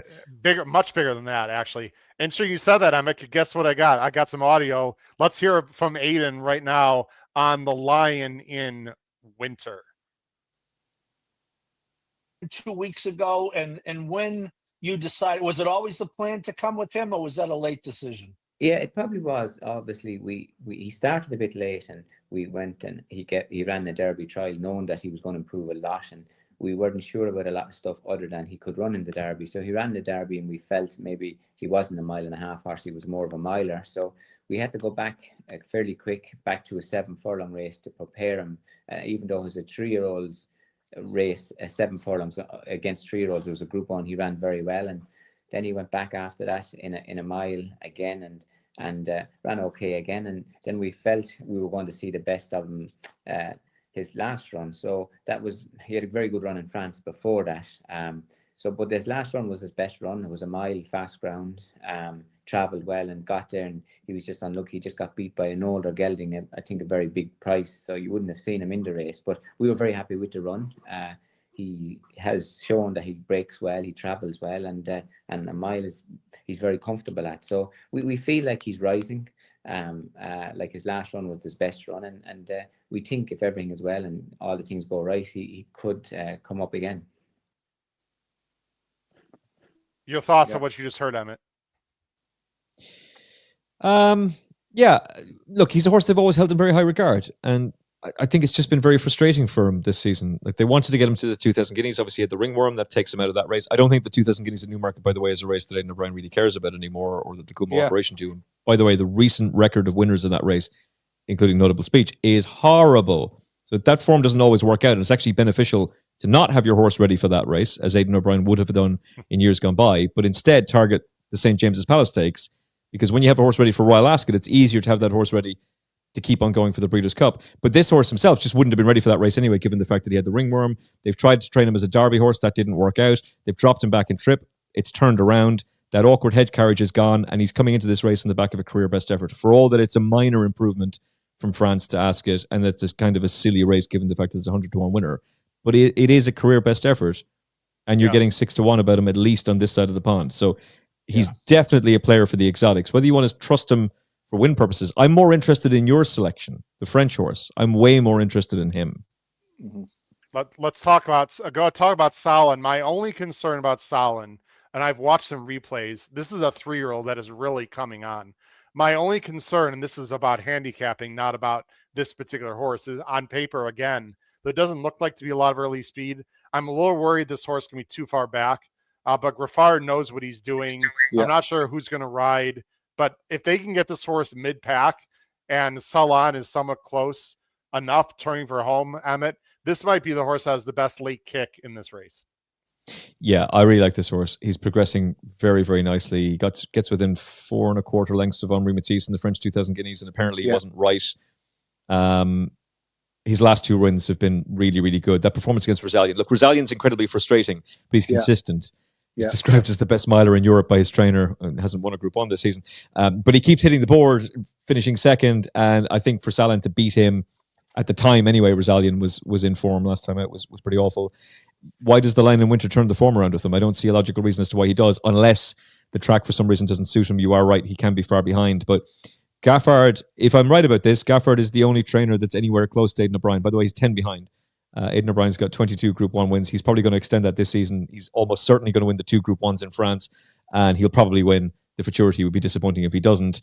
So we could be seeing Aidan O'Brien chasing down that 28 Group 1 world record yet again, with the Breeders' Cup very much in sight. But Chalan is a horse that goes in there with huge claims. I know the American handicappers and the American bettors really like to focus on the French Group 1 form, and there's a specific reason for that, especially that French Group 1 mile form, because it keeps coming up at the Breeders' Cup, and he has that.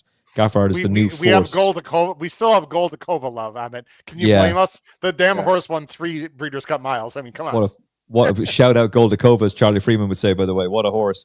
But Prix de Moulin, Prix Jacques Lemarrois form, that tends to work out quite well. Look, lightly raced improver who comes into this in the back of a career best effort, and he's fresh. So unlike the Line in Winter, who has the quick turnaround, he's coming into the race fresh. I really want to see the Mike Welsh clock watcher workout reports to see how these horses have settled into Del Mar, how they're doing. But this is great to be saying the replay. Yeah, this is the Salon, I believe, is in the white here. I believe, is that right? And then red cap. Here's the Line of Winter. I think Salon is here. I could be wrong. I'll let it run through. Davey, your thoughts on Salon? Very, very live horse. Very, very live.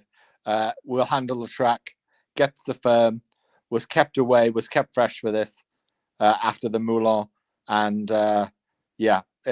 including all your exotics. Including all your exotics. Salon wins this race. Sorry, he was in the red cap. Let me take it back a little bit so people can watch. Salon's right here, covered up, not that far away from the Line in Winter, who you would think is going to get first run in this race, Davey, against these, but Salon ran him down right here.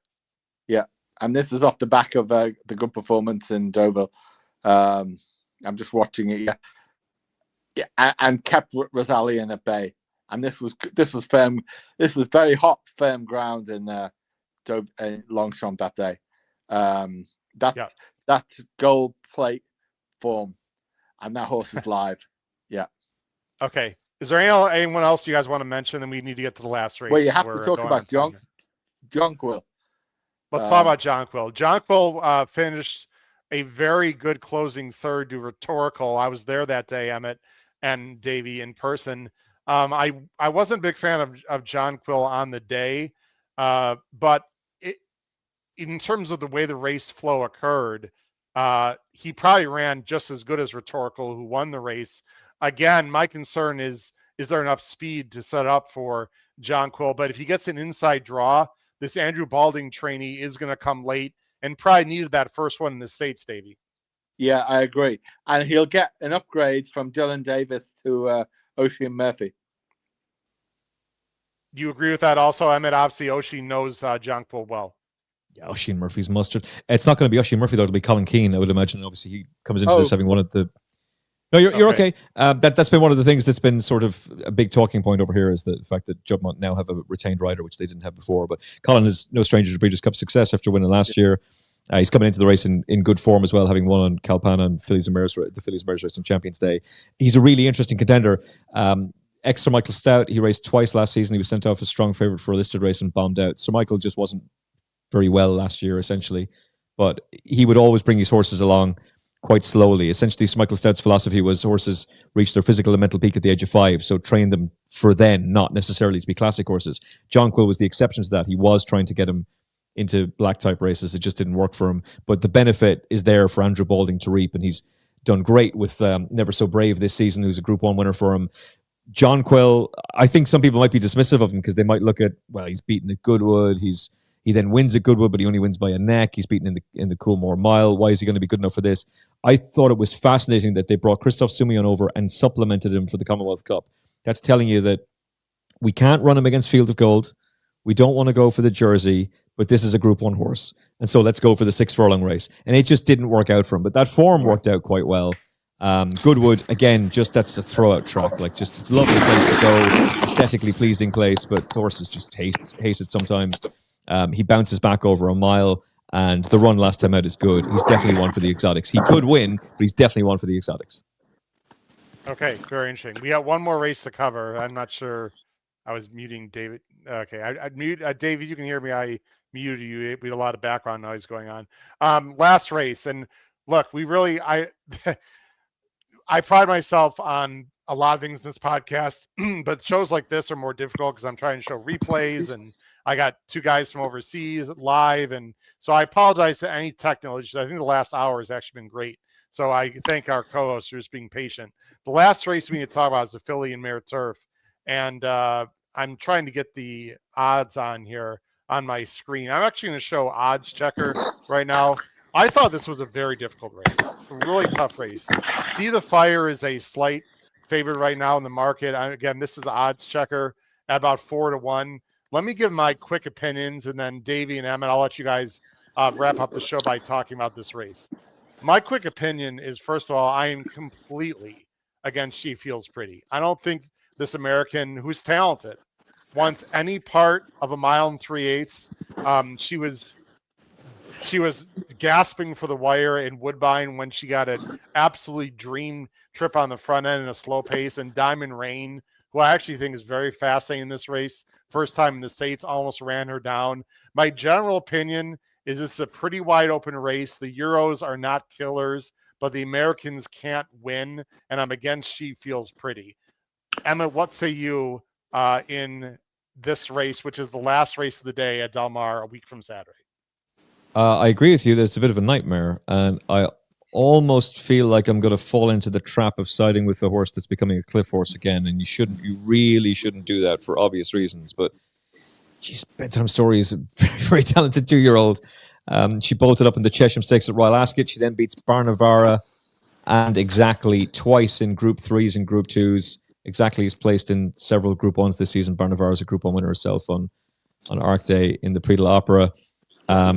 She's second in the French Oaks. She's only beaten 3 lengths by Aventure and Gazora, again, the French Oaks winner in the Vermeil. She's sent for a 1.6 mile race, on a race that Aidan O'Brien won last year with Grateful, Delacroix's sister. She hated it. She did not like the ground. She didn't like going a 1.6 mile. Christophe Soumillon was very kind to her. And she's run better the last day. She's still beaten 4.5 lengths, but she's beaten by Calpana. Calpana would lap this lot if they brought her over for it. So she's interesting, and you're going to get a bit of a price about her. But I kind of feel like this might be Gaffard again with Gazora, and I know that he's been targeting both horses at the Breeders' Cup. Now, she needs to bounce back from a thumping in the Arc, but she'll appreciate the drop back in class. She's going to appreciate the 1.3 mile as opposed to the 1.4 mile, and she's not taking on the boys. So this race is going to suit her. I don't really like Cinderella's Dream, and I don't see why she wins this race, aside from Charlie Appleby's incredible record at the Breeders' Cup. And by the way, that's the only reason you're back in Notable Speech. You're not back in his form. You're back in the brilliance of Charlie Appleby at the Breeders' Cup. You are not back in that horse's form. And a 2-1, no thanks. And no thanks her either. Let me interrupt you a second, because I think you can poke holes in a lot of these top horses. Like Cinderella's Dream, I don't think is best at this distance. No. Gazora is definitely a factor, but it's not as if she's really improved much throughout her 3-year-old campaign. That's why a horse to me like Diamond Rain, who's more unexposed, can absolutely bolt up here for Charlie Appleby. I mean, if people at home think that She Feels Pretty is a major factor, I got to tell you, Diamond Rain ran better last time at Woodbine, coming from further back, breaking 4 lengths slower. I am much more interested in a horse like Diamond Rain than like the Gazoras and the Cinderella's Dreams of the world, in my opinion. Yeah, I would completely agree with that. And Charlie keeps mentioning Diamond Rain every time he's asked about Cinderella's Dream. Like, I don't see why Cinderella's Dream wins this race. She was sent off 11-10 favorite for Deauville. Agree. She gets a clear run. Bedtime Story doesn't. Bedtime Story is right alongside her, despite the fact she doesn't get a clear run. And then the last day, they back her off the boards and Fallen Angel destroys her. So why does she bounce back here? Diamond Rain, way more interesting. And she has the experience of America. Yeah. She's got good form to her name. Bedtime Story's okay, Emmett. I don't know. She just doesn't.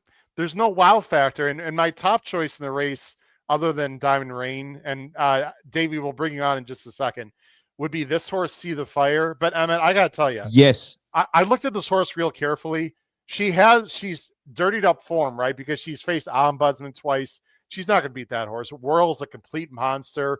who almost beat Mini Hawk in a complete throwdown race earlier this summer. But, you could keep saying, okay, see the Fires face this and this and this. She's just not winning a lot lately. Is that because of the competition, or is she a little camera shy?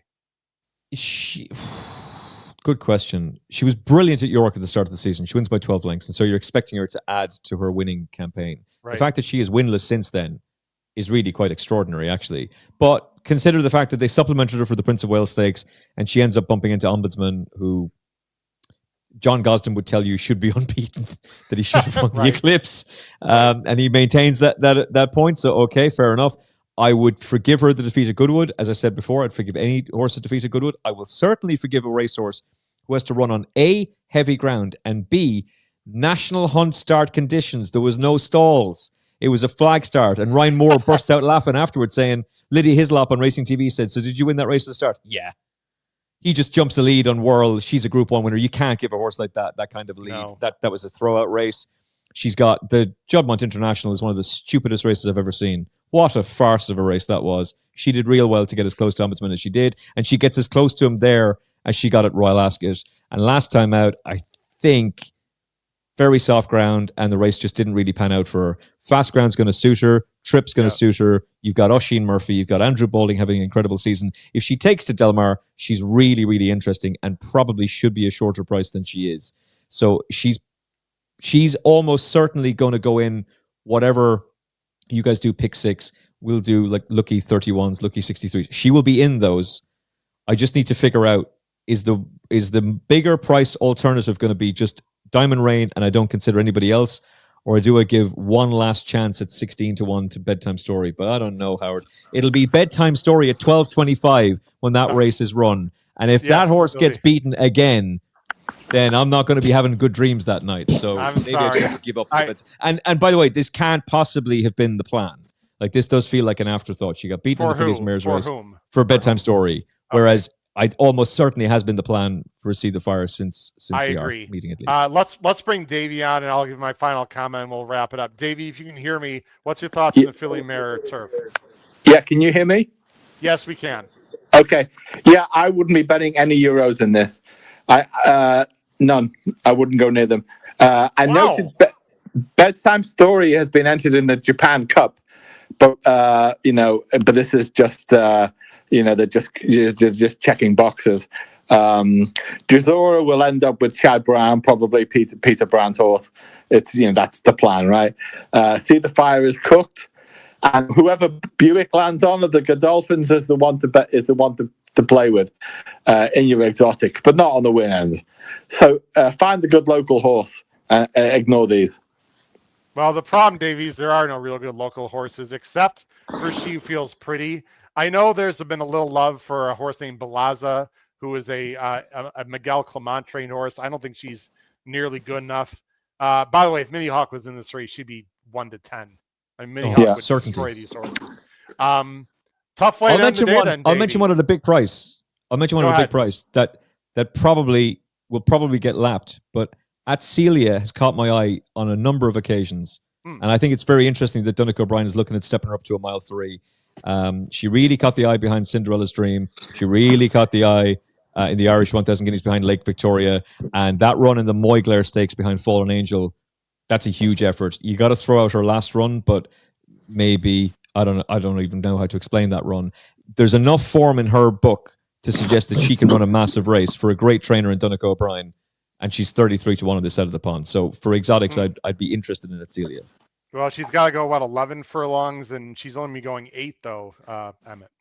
Yeah, it's a step up, but the fact that Dunick has her in there at all just interests me.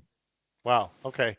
All right, Davey, since we don't see you on the screen, I'm going to let you have final thoughts, and then we'll end the show with Emmett. Davey, we've appreciated you being on. We're sorry that you're dealing with that little medical condition, but you sound good now. And any final thoughts for our viewers and punters across the world with the international runners? Well, one thing to know, what Emmett said earlier about the Guineas. 5 years ago, the Guineas, both of them, would have been the top of the list for Coolmore. It's no longer that. That's why Precise is going to Del Mar. And because the Guineas isn't as important for them anymore. and the Breeders' Cup juvenile races are. So that's one thing to take away. And the second thing to take away for me is that if they didn't run Mini Hawk, who else would they run? So the competitors and they're running the horse, but I think Amalok is a real chance in that race, and that's where I'm betting hard. Would you say, Davey, would it be fair to say that Amalok would be your play of the weekend in terms of international bettors or international horses? Yes, for sure, and humidity. Okay. So according to Davey, humidity and Amalok are very interesting. Davey, we're going to let you go. I really appreciate you being on, and we look forward to having you on again. We'll figure out a little better technology as we go. Davey Lane, thanks a lot. I'm going to let you go. Thank you. Take care. And thanks for accommodating my my affliction. No problem. Davey, Thanks, Davey. Davey, you're a class Cheers, act. bye. It's always a pleasure to talk to you. Best of luck. Bye, Emmett. All right. Take care, Davey. All right. Again, I'm not going to keep apologizing because we're doing live podcasting. It's the way it goes. Emmett, we've been on for like 90 minutes. You've been ultra professional and very patient, and I really appreciate it. Let me ask you a final question. We've talked about a lot of horses. Amalok and humidity, two of Davey's favorite plays of the weekend with the international horses. What say you, my friend? Who do you like the most? So I think Amalok is really... At a bit of a price. Yeah, so I think Amalok is really interesting, and I'm kind of sick that I didn't take the 20s, but 16s is still available. And now that Davey has given that endorsement, I'm just gonna back the horse, which seems mad because I'm also going to back Goliath. And why am I backing Goliath against two of my favorite horses in Mini Hawk and definitely Rebels Romance? So I think Rebels Romance at 11-4 is probably a play. So the closer we get, then the more we'll have to look. But 10-1 Goliath for Gaffard, given the fact that he battered Rebels Romance in the King George last year, he'll like the good to firm ground, and I think he is coming back, and that Dubai Honor form is form that should be taken very seriously. He's going back to the Hong Kong Fast, for example. He's interesting to me in the Breeders' Cup Turf. I think that's not quite as simple as what it looks like. It's a straight dogfight between those two. I think it's more complicated than that, and we'll play the exotics. Humidity is the play. Humidity is the bet, Howard. We're getting 8-1 about a horse that should be significantly shorter. Okay. There's so much of an emphasis on Stad, and maybe Stad blows them away. They obviously think an awful lot of him, but he's very free. He's very keen. He's now going a mile. The bends will help him. The tight turns will help him. The good to firm ground is going to help him as well. Humidity's too big a price. James Doyle's a fantastic jockey. He's a Breeders' Cup winning jockey. First one to win the Breeders' Cup Turf from Rebels Romance. So I'm hoping Humidity can run a huge race. And actually, the more I look at that Fillies race, See the Fire just wins it, doesn't she? It's a terrible race. A few quick things, we'll end the show. Can Humidity sit off a little bit if necessary, Emmett? Or is this a need the lead type? He can lead, but I would imagine he will press the leader. I would imagine whoever is the rabbit, whoever goes forward, I'd say James will just sit in behind him. But if there's no pace on, James can go to the lead. It's going to be draw dependent, but he will be up with the pace for sure. Well, it's a horse named Outfielder for Wesley Ward that is going to go to this race apparently, and so Humidity is going to have to sit off that one. I almost guarantee it. Question number 2, or comment number 2. See the Fire I'm going to use, but it's not the kind of horse I would like to bet to win. I think See the Fire can win the Philly Mare Turf. I'm going to be betting Diamond Rain at 3 times the price if that's how it lays out. The other thought, we didn't talk about one horse. Can I just say, I think that's a smart strategy, and part of the reason for that is Andrew Balding's a great trainer. But Charlie Appleby, this is his playground. This is not Andrew Balding's playground. Now, maybe it's going to work out that Balding goes away with a double. Maybe he goes away with a treble with Jonquil as well. But Charlie Appleby, this is where he dances. You want to be on that dance floor with Charlie Appleby for this race. I agree. The other thing I want to mention, and I don't know how we can go through an international show without mentioning, Forever Young, in one of the best classics we've ever seen in the Breeders' Cup. I don't know how much talk there is over in your side of the pond about the classic. I know it's a dirt race, but I know there's a lot of love with City of Troy last year and got a lot of publicity. This Breeders' Cup Classic is an absolute skullbuster. It is an unbelievable race, Emmett. I read today that the average purse earnings of horses in the race is over $4 million. That's the largest dollar amount per average horse in the history of United States horse racing. How do you feel about Forever Young in the Classic facing monsters such as Sierra Leone, last year's winner, Sovereignty, Fierceness? I mean, it is a cracking good race, my friend. No chance. Got no chance for Forever Young. He's got no chance. This is a 2-horse race. I think this is a 2-horse race. So look, what do I know? What do I know? I'm an Irishman. Right? You know a lot. We run horses on all weather synthetic tracks, and it's all about the turf racing. I should just point out, you and I were 100% right about City of Troy last year. 0 chance, and we were both against them. And I think we were both with Sierra Leone as well. So we were. No, actually, I picked Forever Young, who was way too close to a red hot pace and actually ran very well. He did. And look, Forever Young is obviously a very, very talented horse, and that Saudi Cup performance was massive, and it was a great honor to be on your show for that. But this is between Sovereignty and Sierra Leone. And I think there is a romantic story here in the sense that Coolmore came so close to winning the Breeders' Cup Classic with Giants Causeway. They get beaten by Tisnow, a defending Breeders' Cup Classic champion. The Breeders' Cup Classic champion. Following year, Godolphin goes super close to winning the Breeders' Cup Classic. The defending champion, Tisnow, who beaten Giants Causeway the year before, goes and beats him. What happens if it's going to be the old rivals, the superpowers of racing, Godolphin and Coolmore, who are the ones who fight it out? And you've got this superstar in Sovereignty. They didn't go for the Triple Crown, Howard, because they were training him for the Classic, and it's the old Coolmore enemy who comes along and stops him. And there's a piece of data that has been shared with me. I'm not even sure if I should be saying this. We haven't even said this in the Final Furlong podcast yet. But there is break news. Feel free. There's a data agency, right, who crunch numbers. I don't know. I'm just telling. This is for the HHH Racing Podcast Posse, and that's all, right? This is just between you and me, Howard. Okay. They say Sierra Leone's an absolute certainty because his stride is longer than Sovereignty's, and that no matter as long as he gets the strong pace to be able to aim at, he's not going to be stopped. That doesn't look like it's happening this year, Emmett.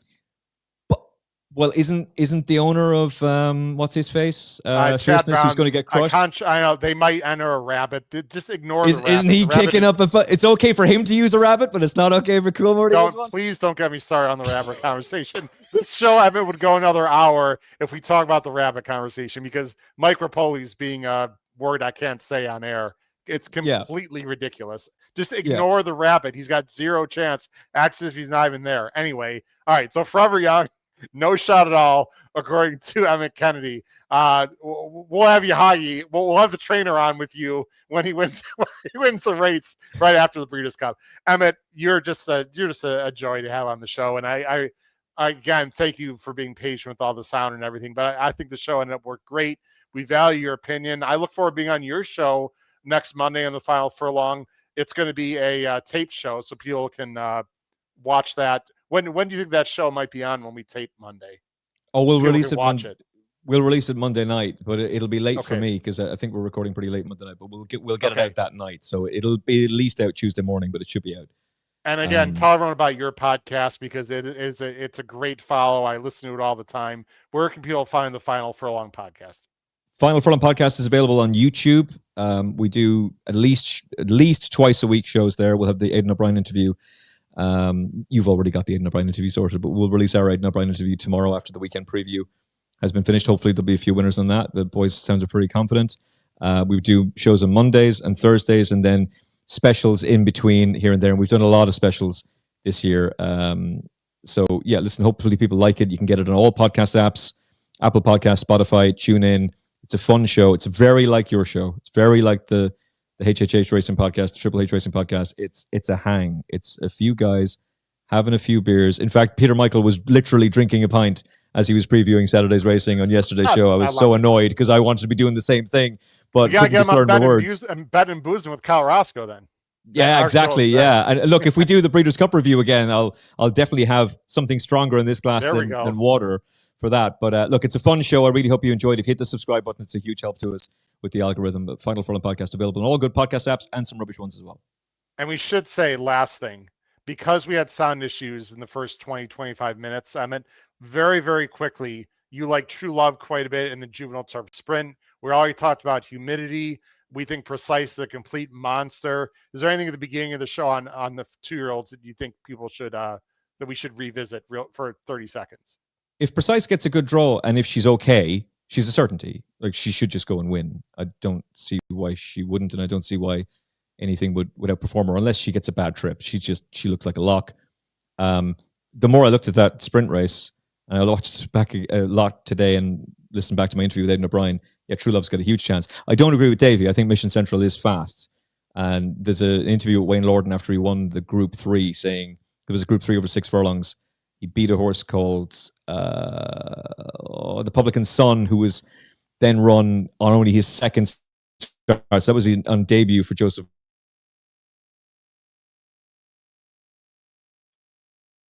Oh, now we're getting delay with Emmett. Is that how we're on the show? Okay. All right. That's Emmett's internet. That's not ours. But I'll tell you what, Emmett, if you can hear me, I'm going to take you off the show. I'm going to take you off the screen. But Emmett, don't leave. We'll have you in the background. I'm going to take you off the screen, though, Emmett. Look, ladies and gentlemen, it's live podcasting. They're from Europe.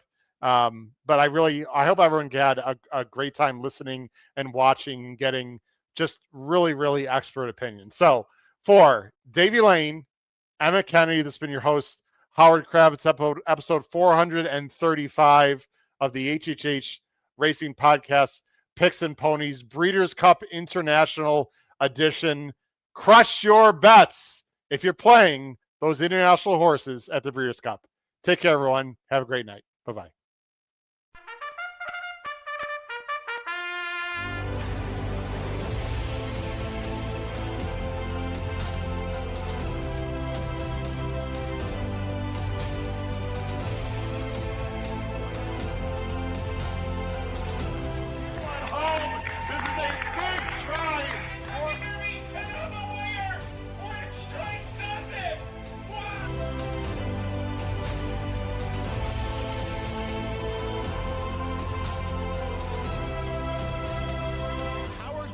If you have not followed his Triple H horse racing podcast, you're missing out. It's one of the best podcasts in the country.